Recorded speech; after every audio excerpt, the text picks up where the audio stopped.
Good morning, Wolverines. I'm Sebastian Alvarez. And I'm Javier Fernandez. And welcome to our first show of WBLN for the 2023-2024 school year. A lot of us remember our first day of class at a brand new school. We sent Matthew Gadinsky around Belen to ask new students how their first day was. We walked around the school asking sixth graders on their first day of Belen experience. Here's what we got. First day of school was awesome. It was a little bit nerve-wracking just because there was a lot of other big kids and we had to move around a lot. But other than that, it was really fun. My passion for Belen is it's a big brotherhood school. And just because, it's a brotherhood school, it's a very big Catholic school. It's big about its faith as well. My favorite part of Belen is probably the teachers and all the time you get to spend with your friends after school as well. And I also love the lunch here.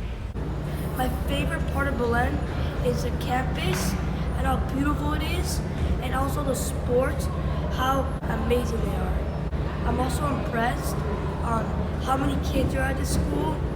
There's tons of, and about everything here. From WBLN, I'm Matthew Gadinsky. Thank you, Gadinsky. Beams is a program that has been an integral part of the Belen alumni program for a few years now. Danny Diaz got to attend a Beams meeting at a Miami Marlins game. Belen is the gift that keeps on giving, one of those being networking. Beams is an alumni network connecting alums from all sorts of fields of work like art and entertainment and giving them the opportunity to socialize at different events. We were able to profile one of these social gatherings at the Marlins game this past Tuesday. Beams is Belen Entertainment Arts Media Section. And what we do is we gather the alumni of Belen that have interest, either as painters, sculptors, writers, illustrators, agents, chefs, entertainment, arts, media. That's Beams. The importance of networking, I used to think was not a good thing, and I have changed my mind. It is hugely important. If you want to do anything, you have to have other people helping you. You can't do it by yourself. Impossible. You need help. Networking. That's what our friends are for. That's what Belen is there for. At Marlins Park, we've got sports fans. It's part of entertainment. Luis Zavala, our board member, is CBS News Sports. Where else are we gonna hold it? Marlins Park, perfect place. Hot dogs, tacos, baseball, a beer. What better place to have a social gathering? The importance of giving back to Belen. Belen has given us the gift of academics, arts, science, sports, life, spirituality. That's Belen's gift to us. So I think it's important that we as alumni give back in return that gift so that it recycles and it gets shared from generation to generation. Reporting for WBLN, I'm Daniel Diaz. Every year, Father Willie gives his big introductory speech to the whole school, each time declaring the theme for the year. Aiden Oliveira met with him to check in on this year's theme. One of the many traditions at the start of the school year is the choosing of a new theme. A couple of things inspired me. We do this trip to the Holy Land every single year with Belen families. And for the last few years, I've grown in appreciation for St. Helen, the mother of Emperor Constantine, because she's the one who built all the churches that are in the Holy Land. She protected all the sites, and she's, so the oldest churches in the world were built by her. And so, growing in appreciation to St. Helen, I grew in appreciation for Constantine and what he was able to do for the church. And that phrase comes from the experience of Constantine and his conversion. And the second reason is because, I find that more and more the necessity to be able to stand for our faith and what we believe in and what the cross stands for is something that we have to take into consideration, especially when we go out into the world and find a world that is a little bit, there's a lot of conflict out there when it comes to living our lives as Christians. There's a lot of animosity out there, and so we need to be made strong in that. That's what. I love the new theme. In hoc signo vinces, in this sign conquer. If God gives you a sign to do something and you will succeed in it, take it.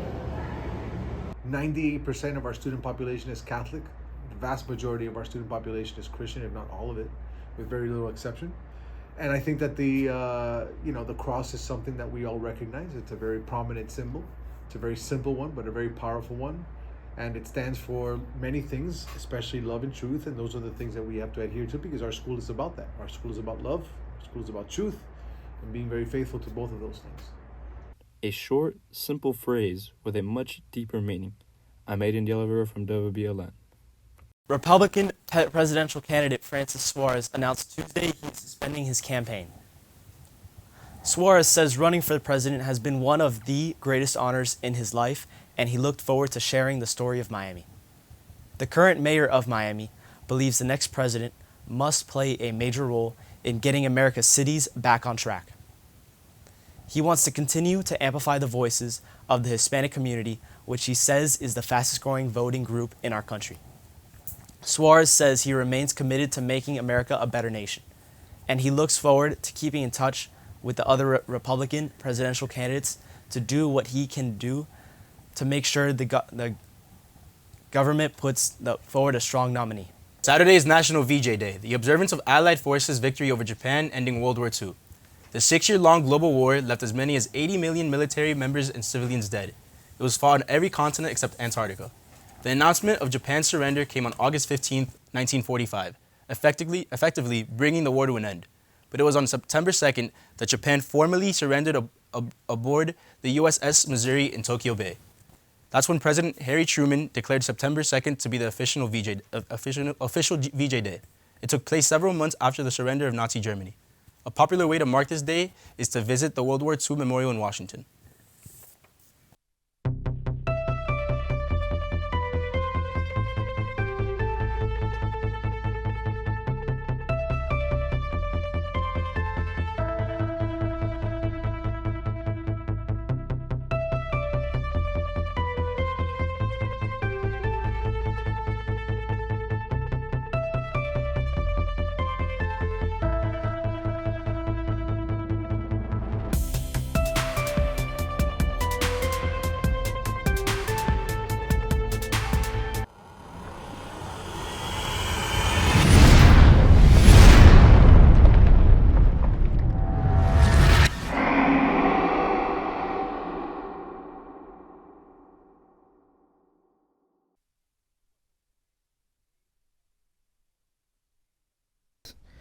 Last night, our Wolverines fought hard against Carter Newman in our home opener. Unfortunately, we came up short, losing 41-0. Next week, we play Somerset Several Palms, and we have to turn it around. Tune in to our Coach's Corner next week with our very own Javier Fernandez, sitting down with Don Cheney. Cross country team led the trail again with the perfect score at opening meet this weekend. They traveled to Ocala. To the pros. Dolphins off this week, but will open the season next against the Los Angeles Chargers. The Miami Marlins took the field against the Washington Nationals. Jazz Chisholm Jr. hit a 3-homer to give the Fish the win. Final score 6-1. Inter Miami tied their last game against Nashville in Messi's MLS debut. Next week, they take on LAFC on the picks. And that is for sports. Back to Sebi and Javi at the desk. Thanks, Bo. That's all your news for today. Make sure to follow us on all social medias. And stay safe. And stay golden, Wolverines.